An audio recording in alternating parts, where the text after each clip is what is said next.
Favourite ranking আবার ঠিক favourite র্যাঙ্কিংও না। ফুটবল বিশ্বকাপ শুরু হওয়ার আগে নট আউট নমনে আমরা একটা ফেভারিট র্যাঙ্কিং তো করেছিলাম, টপ 10 কান্ট্রিজ যারা বিশ্বকাপের শিরোপা জিততে পারে 1 থেকে 10 নম্বরে কোন দল কোথায় ছিল, সেইটা আমার কাছে এখনও তাই আছে। তবে প্রথম রাউন্ডের ম্যাচ সেগুলো শেষ হওয়ার পরে প্রত্যেকটা দল যখন একটা করে ম্যাচ খেলেছিল তারপরে কিন্তু একটা র্যাঙ্কিং করেছিলাম, যেটা ছিল সবচেয়ে ইমপ্রেসিভ আসলে ওই 10 দলগুলোর মধ্যে কারা কীরকম, ওই র্যাঙ্কিংটা।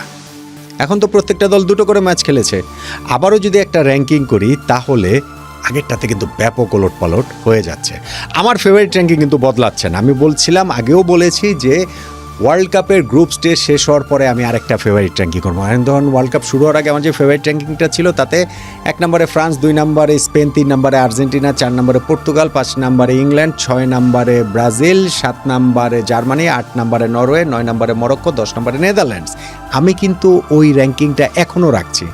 গ্রুপ স্টেজের লাস্ট ম্যাচগুলো সবগুলো দল যখন খেলে ফেলবে, খেলা যখন নকআউট পর্বে চলে যাবে, তখন আরেকটা ফেভারিট র্যাঙ্কিং করব। তবে এইবার যে একটা ফেভারিট র্যাঙ্কিং এক ম্যাচ শেষে কোন দল কীরকম ইমপ্রেসিভ তার ভিত্তিতে করেছে এই 10টা দলের মধ্যে 2 ম্যাচ করে শেষ হওয়ার পর, সেটা আবারও একটু করছি। আমার সঙ্গে আপনার কতটা মিলছে মিলিয়ে দেখুন।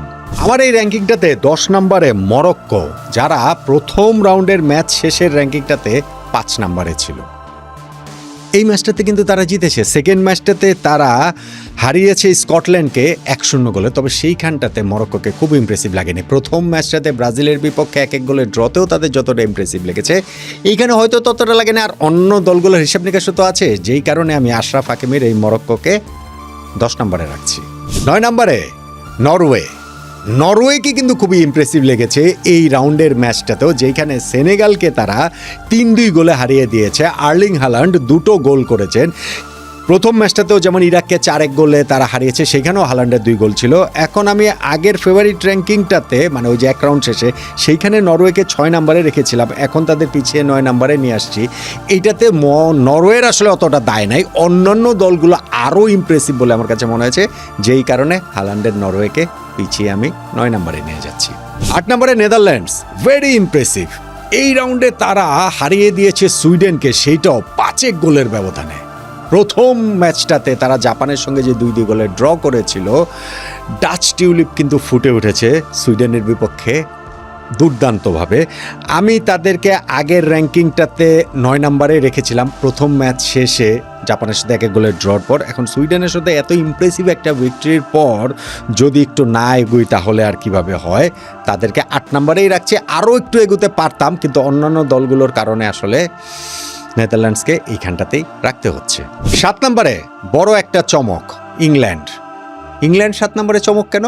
কেননা ওয়ার্ল্ড কাপের প্রথম ম্যাচগুলো যখন প্রত্যেকটা দল খেলে ফেলেছিল, তারপরে আমার ফেভারিট র্যাঙ্কিংয়ে 1 নম্বরে ইংল্যান্ডকে তুলেছিলাম। ফেভারিট মানে ওই ইমপ্রেসিভ র্যাঙ্কিংটাতে। ক্রোয়েশিয়ার বিপক্ষে প্রথম ম্যাচটা ইংল্যান্ড দুর্দান্ত খেলেছে, স্পেশালি সেকেন্ড হাফটা ছিল মেজমারাইজিং। কিন্তু সেকেন্ড ম্যাচটাতে ঘানার বিপক্ষে ওই ইংল্যান্ডকে খুঁজে পাওয়া যায়নি। তারা ঘানার ওই বাস পার্ক করা স্ট্র্যাটেজির বিপক্ষে একেবারেই অসহায় তাদের লাগছিল। কোনোভাবেই ঘানার ডিফেন্স তারা ভাঙতে পারছিল না। শেষ দিকে গিয়ে কিছু চান্স পেয়েছিল বটে, একটা ক্রসবারে লেগেছে, একটা হ্যারিকেন মিস